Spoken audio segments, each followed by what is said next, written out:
You got to be determined to win. Period. It's just like with an NFL team. They don't quit because the player decides that he don't want to play no more. An NFL player don't fumble the ball and then say they're going to quit football. No, they still make millions when they fumble the ball. So you're going to make mistakes on this journey, but you can still make money. I'm 30 years in. I still make mistakes. And I'm still making money. Because I decided that I'm going to win a championship. Period. No matter what happens.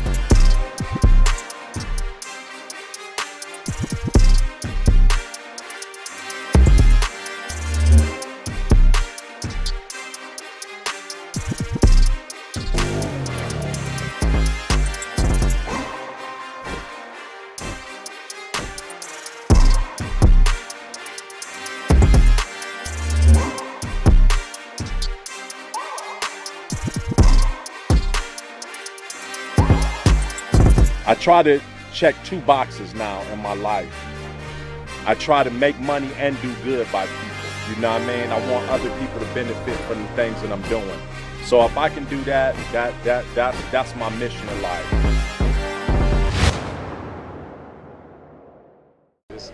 Is just have them call you over, give them a certain amount. Like, so for me, it's the property manager call. If it's over $500, I need you to call me. Okay. And then most of the time, I'm gonna send my people. Under $500, you can make the call and get it done. But I understand the mindset that you have of like you want to control it. But your reason was different from mine. When I first started, I wanted to control it because I wanted all of the money. Right, so I wanted to control it. Yeah, I wanted all the money. But to look back at it, it's funny as I'm doing the book and my guy asking me these questions, and I think about that, I'm like, dude, like that makes no sense. Like, why do you want to be a property? I wanted to be the property manager to save money. I want to get the property at a discount. I wanted the cheapest contractors to get to work at a discount. Like I was buying stolen material. Like I want everything. You can't get a discount at everything. Like, no, it don't make sense. And then here's another thing, and he was like, he never read a real estate book that talked about this. I was like, you know what? I started making more money when I stopped buying stolen material.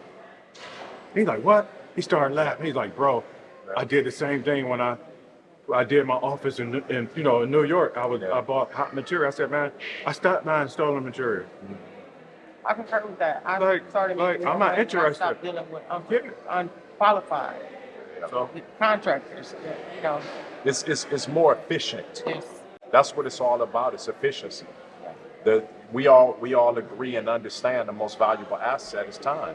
Absolutely. How we spend our time is what's going to bring more money to the bottom line. As simple as that. Period. Time is money. Time is absolutely money, and this is beyond all the time. It's a team sport. Mm-hmm. This is a team sport. Period. For real. Manager is the bigger your team, yes, the more money you can bring to the table. Period. As simple as that. I tell people the property management is part of the starting five. If you want to win a championship in real estate, the property manager is part of your start. It's one of the starting five on your team. Yeah.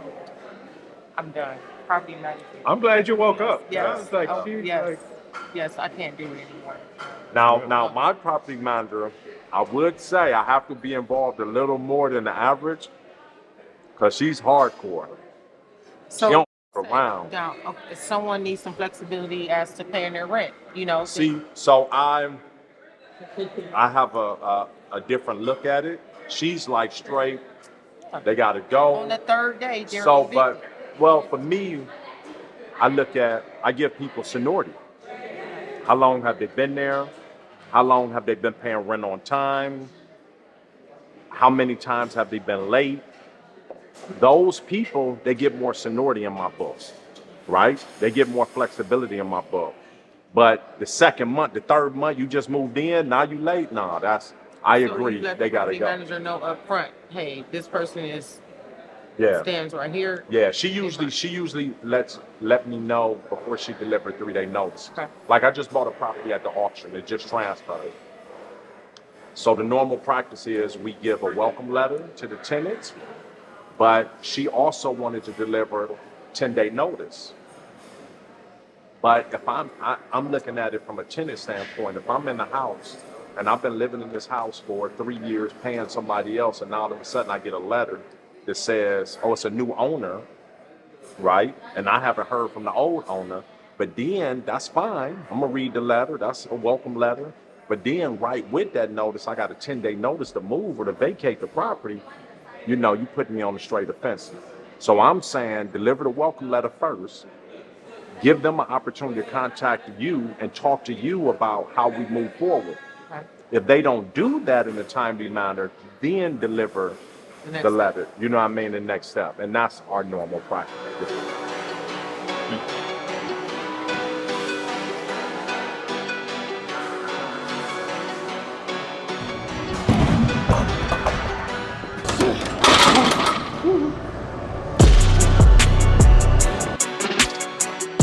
Beyond Win, born and raised Cleveland, Ohio, real estate investor, author, coach, etc. People always ask me, why do I hire a personal trainer when I'm already fit? Here's another reason.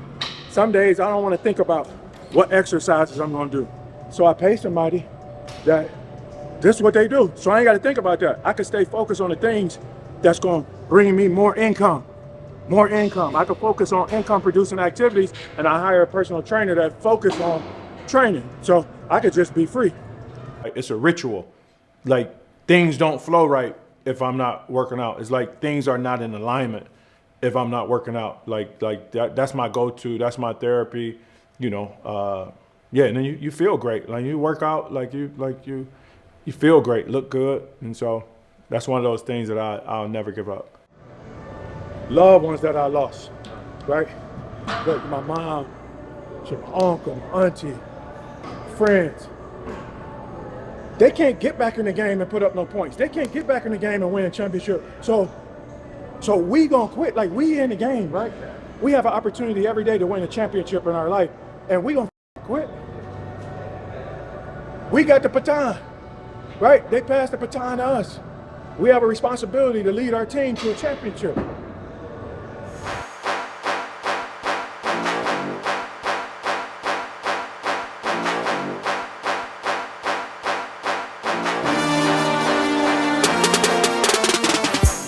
Still make money. I'm 30 years in. I still make mistakes, and I'm still making money because I decided I'm going to win a championship. Period. No matter what happens, whether it's going to detention home, going to state prison, going to federal prison, I was determined to win. Period. Not quitting, not giving up, using everything as fuel to keep me going and get me to the top. So the Cleveland infield training with the pros. How it actually came about, I had an idea one morning. I woke up, had an idea to invite a couple people to Cleveland and for them to shadow me as I rehab a property. And so I just got on the live. I didn't have anything mapped out. I didn't even have the name at the time. I got on the live and said, hey, I got a project coming up and I'm gonna take 5 people and let them shadow me from A to Z. As I vet out the contractors, as we walk through the price, through the property, discuss the prices, and I'm gonna take 5 people at $1,000 a piece. The first 5 people that cash out me $1,000, like that's it. So I just put it out there, didn't have nothing lined up. It was one of those things where I caught the coach gave me a play and I ran the play. So a few days later I woke up and then I got to thinking about how I could add more value to the people. And then I reached out to my homegirl, cousin Nita. We met up and I was asking her, the different things I can add to add value to the people and basically want her to be a part of it. Share information and resources with people that can really help them win. Because it was like, I'm doing it like in real life. So if I invite them here, well, like they can see it, they can see it. We can go through the process. I could connect them with the resources that they need. So that's where it came from, like showing people like this is real. Because where I come from is like, I never really imagined like this. Like my life was left. Like I was married to the streets. And so for this to actually be real, for, to where you could flip properties and you could make, you could buy a property for for $20,000 and, you know, you rehab and then you can make, you know what I mean, $20,000 or $30,000, or you could buy a property and not do nothing to it and you can make $20,000 or $50,000. That's like, wow. So I know most of the people that come from where I come from, they don't believe that because I didn't believe it. So when I closed my first deal, it was like I walked around with the check in my pocket for a month, like a month, right? Minimum a month, to show my friends that, bro, we ain't got to risk our life no more, risk our freedom. Like, this is real. So that tells me that you can still make money if you marry the game and have kids with it, AKA commit. That's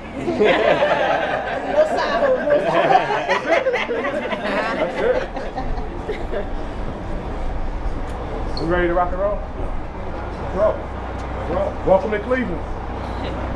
Ready to run the play, man. Ready to run the play. By all means necessary. Nice to meet you as well.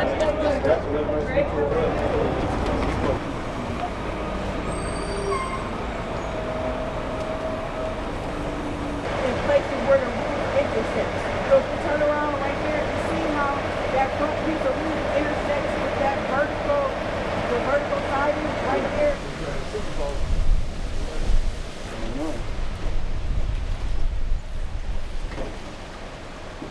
Hey, listen, things gonna happen. They not gonna go as planned, but it's like being in a Super Bowl.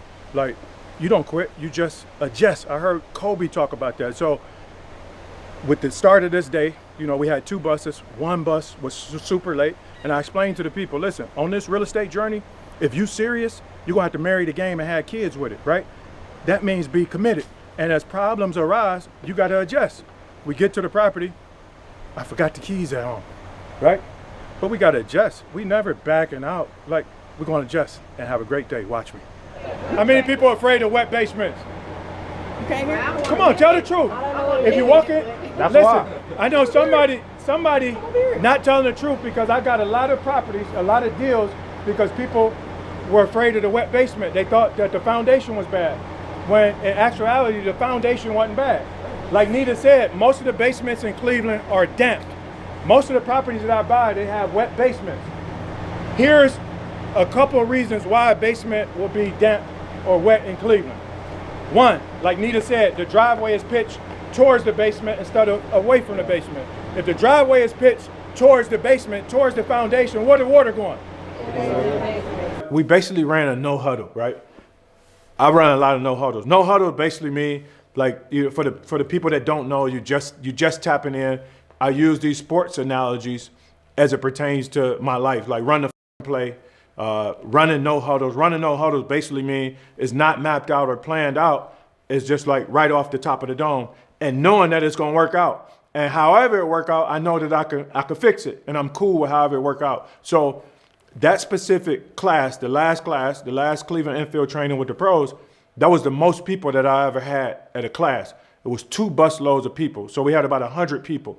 The normal classes that I was doing before the last class, it was about 40 people. So that's 1 bus. So you got 2 buses. So 100 people can't fit in a house. So we was like, okay, we're gonna have to do something different because 100 people can't fit in a house. So we broke them up into groups. So I was outside and I was basically going over the exterior, cost of repairs. Cousin Nita was inside in the basement going over the mechanicals, electrical, plumbing, heating.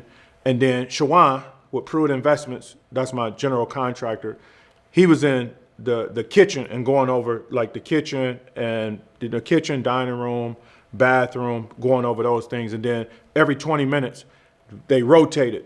The class was amazing. Like, the people loved it. The people said that they didn't expect to get everything that they got. They said we over-delivered. Like, a few of the people, when we talked to them, they said they felt like they owed me money when they left. You know, it's like, even when I run no huddles, right? When I run no huddles or come up with programs, I know that I'm going to give 100%. So it's like, what's the worst that can happen? I know that I'm intentional about bringing as much value as possible to the people and helping the people get what they signed up for. So how can I go wrong? If I decide I'm gonna do a class this weekend, just pop up out of nowhere, it's this price, it's like, I know that I can help you get to the closing table. My intention is to help you win. I can help you win. So how can I go wrong? Okay, the bus don't show up. I can still help you win. We ain't got no bus. But we're gonna figure it out and I'm gonna still help you get to the closing table. That's it, that's life. The people that get to the top, the people that are the most successful, they focus on solutions, period.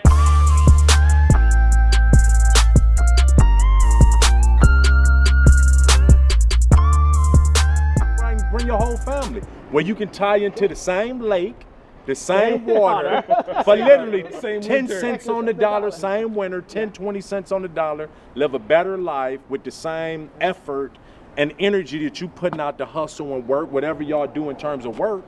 I'm sure the same jobs that I don't understand it. I really don't. That's right. I'm always like my people in Cali. I'm like, why are you paying $2,900 a month for 700 square feet? And you can get a fucking 7,000 square foot house here for the same. Like, Derek, man. yeah. This is my my number one real estate agent here in Cleveland. These are my brothers from Canada. Oh, okay. Yeah, he my agent and we grew up together, but he's not the normal real estate agent either. I get busy. Yeah, he an investor too. Oh, okay. That's Yeah. good. That's what you want. For sure. Sometimes, until he step on my toes as his client. Shit that he shouldn't be sending to me, he be buying it himself. It's enough for all That's of us, the right? problem. I don't know. It's enough for all of Sometimes, you us. know what I mean? I'm trying to get me a hellfire. Yeah. So the good thing is, you know, when we go to some of these projects, we figure it out. He ain't climbed on my shoulders a couple of times. I had to boost him up through the window to get in. When other investors take the keys out the lockbox, we still make some happen. They think they're gonna stop something. They can't stop nothing. Any means necessary. Yeah. We gonna get in. Yeah. So we can go in and check it out. Yeah, we started. He was trying to get the plumbing and the electric done first. So that's for the stove, the gas line, then the plug is for the microwave. While I'm doing the microwave next to the stove on the left-hand side, I just got to get Bill to be creative because I had already ordered the cabinets for that, right? So we just gonna take the drawer, take the cabinet face, put it upside down, turn the drawer upside down, have the drawer on the bottom, and then build the cavity for the microwave. So I had this vision on the house that I'm doing right now. I wanted this island to go in the middle of the kitchen, and I specifically wanted the stove with the range hood above it, hanging over the island. I wanted the microwave to go under the cabinet or recessed in the cabinet. It gives it a more luxury look. Unfortunately, my cabinet company didn't have that microwave cabinet, so I had to be creative. I went on and ordered the base cabinets and decided to reconstruct the cabinet to fit the microwave to make it look very unique and professional, and like, you know, I bought the cabinet like that. So I went on and bought the cabinet, took it to my Amish contractor, which is the best in the business. He's a master cabinet maker anyway. And once I drew out the plans and showed him what I wanted to do, he was able to actually bring it to life. So we actually took that cabinet apart, took one of the doors off the cabinet. It was a French door cabinet. We took one of the doors off. We took both of the doors off, made the opening cavity for the microwave to fit in perfectly, and then took one of those drawers and added it to the actual drawer that was on the top of the cabinet. So now they have a pot and pan drawer on the bottom of the microwave. This was the bedroom. Yeah, this was the bedroom. So and that was the kitchen. So we opened this door, split the bedroom in half, a huge walk-in closet and a huge bathroom. Yeah, I'm gonna do sconce lightings on each side of the mirror right there, and then I'm gonna do I'm actually gonna do one light chandelier. I think it'll look fly. So this actual property was a situation. I loaned a guy some money, another real estate investor. He wanted to buy the house to renovate it and do whatever he was gonna do, and I just loaned. It was supposed to be a simple cut and dry. I loaned him some money. He paid me back within a year. Whatever he made, fine, and mine was a fixed interest rate. 4 months into the deal, he decided to throw me the keys, said he was in over his head. He had other projects going on. So the property landed back in my hands, and that's fine. Because of the area that the property was in, that Larchmere area, it was very rare to be able to have the opportunity to get a multi-family house in that area. And when you do, you have to move quickly on it. The prices are really strong. So I got the property back. Unfortunately, had tenants in the property. I offered the tenants 90 days. They don't have to pay any rent, save their money, and relocate, because I wanted to renovate the property to sell to a homeowner. That was the original goal. The people on the first floor, they took my offer and ran with it. They was gone. By 92 days, they were gone. The lady upstairs, she didn't care about my offer. She wasn't having that. She said, yeah, I'll stay here 90 days. And when the 90 days came, she said, yeah, I think I need another 90 days. I had no choice but to give it to her. After those 90 days, she decided she needed another 90 days. So she decided to stay, and it was, I went through the whole eviction process. I never, and I've been doing this 30 years, I never personally went through a situation like this when evicting a tenant. It took 8 months to evict her. The attorney that I had going through the process of eviction, she said she had never went through anything like this. My property manager had never went through anything like this. We even got to the point that I offered the lady, even before to try to avoid all the legal BS and going to eviction court, I offered the lady cash for keys, give her some cash, just give me the keys and move out. She accepted the offer twice, and then 2 days later, she decided that she wasn't going to accept the offer. It was that I've personally been doing evictions for 30 years, and I've never had to hire a private server. If you don't know what that is, you actually hire somebody that's certified from the courts, that's willing to go to court and testify that they hand delivered this tenant this letter. I actually had to hire a server twice to go out to track the lady down to actually put the eviction notification in her hands, because the courts kept kicking it back out. But hey, that's the way it goes. It's not gonna be a home run every time. You know, it's ups and downs. You know, it's gonna be some smooth transactions, there's gonna be some bad ones, but you gotta stick with it. And if you do enough of it, it'll balance out, and I definitely do enough of them. So that's the deal. You niggas that fumbled the bag, damn dag, that shit embarrassing. Yes, we the freshest and stay stepping out like adultery marriages. How could you ever compare to us? We getting money, etc. There ain't no getting ahead of us. Foot on their neck, we ain't letting up. You bitches done fumbled the bag. Now you out here looking serious. Gang goes, Cardi bang goes, and that's on period. Most of you hoes is delirious, wanna be friends, ain't feeling it.